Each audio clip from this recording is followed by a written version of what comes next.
They laughed at the old man sitting alone in the diner's corner booth, like he didn't notice, or maybe like he didn't care. Greasy hair under a faded U.S. Army cap, stubble clinging to a sunken face, and a service dog curled tightly at his boots. He looked like the kind of man who'd be easy to forget. That was the point. He never talked much, never asked for attention. Just ordered black coffee and scanned the exits, like muscle memory. Most folks didn't notice the patch on his jacket's shoulder, worn thin but still stitched firm, 173rd Airborne. And no one, not the waitress rolling her eyes, not the smug manager behind the counter, had any clue who the old man really was. Or that the chef in the back, the guy nobody ever saw, once owed his life to him. But they were about to find out. Real fast. If you believe veterans shouldn't have to beg for basic respect, especially not from the country they served, like and subscribe, and share this with someone who still stands for what's right. I didn't go looking for a fight that morning. Truth be told, I just needed a place to sit where the walls didn't move and the air didn't smell like burnt antiseptic. I just finished a therapy appointment at the VA, the kind where you talk about feelings you buried in a desert so deep you forgot how to reach them, and figured I'd treat myself to a hot meal. Nothing fancy, just a plate of eggs, maybe toast, and a coffee strong enough to chase off the night sweats. I'd been to this little place before, corner of 8th and Bellevue. Family-owned, always playing old country music through static speakers. They usually left me alone, which I appreciated. Ranger, my service dog, trotted in quietly beside me. He's a big German shepherd, black coat with silver streaks, eyes like a storm, calm but always scanning. We found a quiet booth near the window. Ranger lay at my feet, exactly like he was trained to.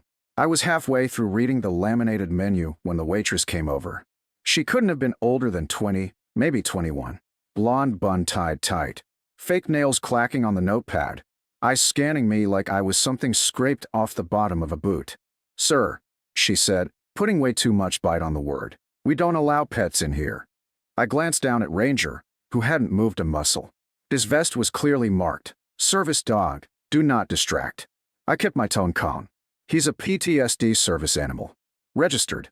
Trained. I reached into my jacket pocket and pulled out the laminated ID just to make things easier.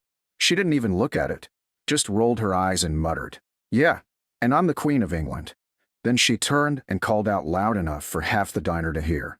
"Hey, do we serve therapy pets now?" A few heads turned. Someone snickered. I felt the old pressure in my chest start to build.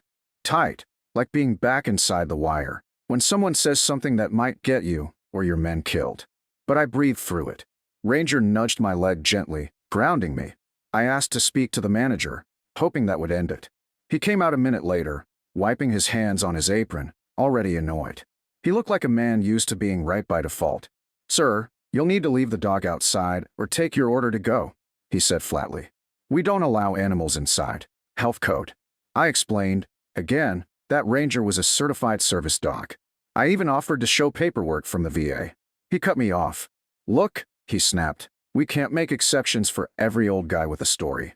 Rules are rules." That one stung a little more than I thought it would. I stood up slowly, not saying a word. I'd had worse said to me by better men. But I wasn't about to stay where I wasn't wanted. I gathered my coat and patted Ranger once on the side. He stood. That's when I heard the kitchen door slam open. "Walker," someone called out.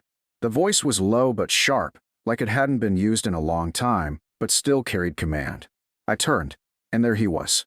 Older, heavier, gray stubble on a jaw I used to see shouting across a battlefield. Chef's apron around his waist, but those eyes?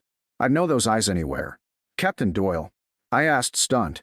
He broke into a grin and walked toward me, tossing the apron on a chair. "Still dragging that dog around like he outranks you?" he said, and pulled me into a hug. "You saved my damn life, Staff Sergeant. You think I'm gonna let some punk kid talk to you like that?" The room went dead quiet. The waitress froze. The manager tried to back away, but Doyle pointed right at him. "You're fired. Now, get out." The kid stammered something about policy, but Doyle cut him off. "He's wearing a Bronze Star. He still walks with shrapnel in his hip. And that dog? Probably has more training than half the staff in this building." Then he looked at me. "Sit down. Breakfast is on me." So I did. Doyle personally made me eggs and toast, just like in the old FOB, Back when we still had MREs between airstrikes and bad jokes. I sat there for a long time after, watching people peek over their menus at me like they were seeing something new. I didn't need their stares or their thanks. Just the quiet. Just Ranger, come at my feet. And the knowledge that sometimes, even decades later, your people still show up for you. Just when you need them most. I sat down again, not because I wanted to make a scene. Lord knows I've had enough attention for one lifetime. But because when a man you once followed into live fire tells you to sit and eat, you sit and eat.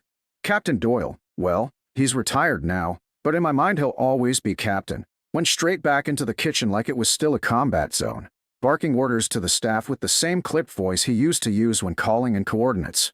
Get him a hot plate, eggs, bacon, double toast, now. And coffee, not that watered-down stuff. Brew a fresh pot. Nobody argued. They moved like they were back on base. That's the thing about real leadership, it doesn't age. It doesn't even need explaining. The manager who tried to toss me out? Gone. Left in a hurry, judging by the half-zipped hoodie and the slam of the back door.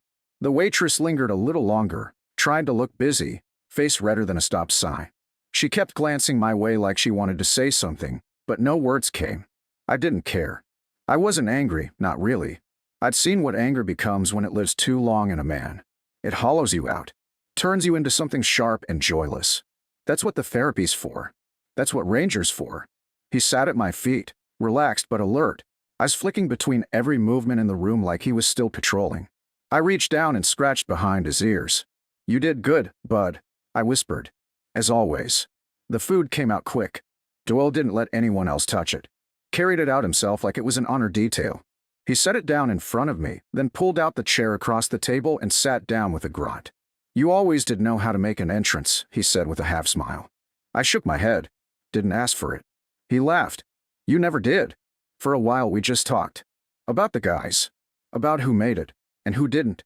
About how he opened the diner after getting out, kept it low-key, didn't want attention.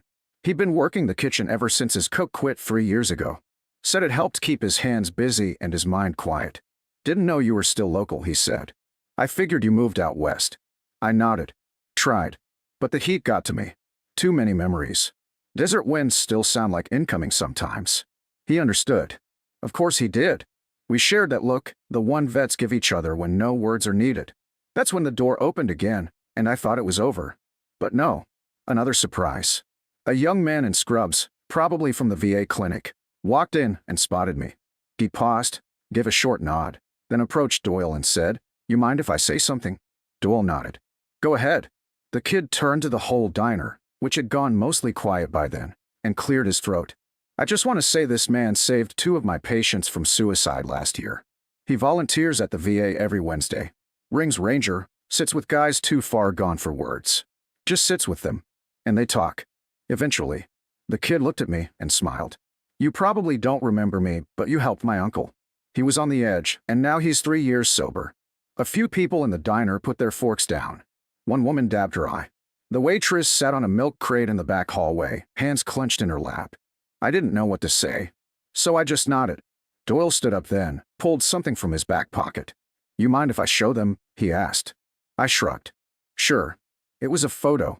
Laminated, creased, but still clear. It was of me, 25 years old, covered in dust, holding a radio with one arm and dragging a wounded man with the other. That wounded man was Doyle. This was taken outside an angle lamb, he said, voice steady but softer now. 2009. He didn't have to go back for me. Orders were to pull out. But he did. Carried me over half a click under fire. The silence was complete now. Just the hum of the ice machine in the corner. So yeah, Doyle said, turning to the room. If you ever wondered what a real hero looks like, you've been looking at him since he walked through the door. And that was that. People didn't clap. It wasn't that kind of moment. But they looked. Really looked. Like they were seeing more than an old man with a scraggly beard and a dog. They saw the weight. The history. The cost. Doyle picked up my check, tore it in half, and said, Anytime you want breakfast, it's on me. No debate. I looked him in the eye and gave a tired smile. Appreciate it, sir. He grinned. Still calling me sir after all these years? Force of habit, I said. And Ranger? He just gave a quiet chuff, then laid his head back down, knowing the war, for today, was over. I didn't leave the diner right away. I sat there for a while, long after the plate was cleared and the last sips of coffee cooled in the cup. Doyle had gone back into the kitchen, barking orders with a little more thunder in his voice than before, and the staff listened now. Not out of fear, but out of something closer to reverence. The waitress who mocked me never came back to my table. She stayed in the back, probably packing up. I didn't ask what happened to her. I didn't need to. Some lessons hit harder when they come from life itself. I wasn't interested in revenge, just dignity. And on this rare day, I got that. Not from speeches, not from medals, but from one man who remembered who I was long before I needed to remind anyone. I looked out the window, hand resting lightly on Ranger's head. He gave a little sigh, shifting his weight, then went still again. That dog's been more loyal than half the people I knew before the uniform. He doesn't care about glory, about rank, about the politics people drown in these days. He just stays close, watches, waits, loves without question. There's something holy in that kind of loyalty. The bell over the diner door jingled, and an older woman came in holding a boy by the hand. Maybe 10, maybe 12. She looked around, saw me, and made a beeline straight for the table. I braced myself, thinking maybe she had a complaint. But then she said quietly, "My husband served Vietnam." Didn't talk much about it. I just wanted to say thank you for still standing. She gestured to the boy. "My grandson's writing a paper on veterans for school. Can he ask you a question?" I looked down at Ranger, then back up at the kid's nervous eyes. I smiled. "Sure," I said. "What's the question?" The boy hesitated, then blurted out, "Were you scared?" That one landed like a body blow. Not because I didn't expect it, but because I remembered how long I tried not to ask it myself. I nodded slowly. "Yeah," I said. "All the time." The trick wasn't not being scared. It was doing the right thing anyway. The kid nodded like he understood, even if he didn't yet. Maybe one day he would. Maybe that's how it starts. They left with a thank you and a wave, and I sat there, thinking about all the times I'd felt like a ghost in my own country. Invisible. Disposable. Just another old man with too many pills and not enough sleep. But not today. Today, someone remembered. Someone still saw me. I finally stood and stretched, joints cracking like branches. I gave Doyle a nod as I passed the kitchen window. He nodded back, spatula in one hand, fire in his eyes. I think we were both standing a little straighter that afternoon. Outside, the sun was higher now. The street looked the same, but I didn't. Not inside. Ranger hopped into the passenger seat of my truck like he owned the thing, and I pulled the door shut with a soft grunt. As I turned the key, I caught my own reflection in the rearview mirror. Still the same face. Still the same scars. But maybe, just maybe, a little more seen. I drove off, not toward home, but toward the park. Ranger earned a run, and I figured I'd earned a few more minutes in the sunlight. The wind through the window was cool on my skin. And for the first time in a long time, I didn't flinch at the sound of it.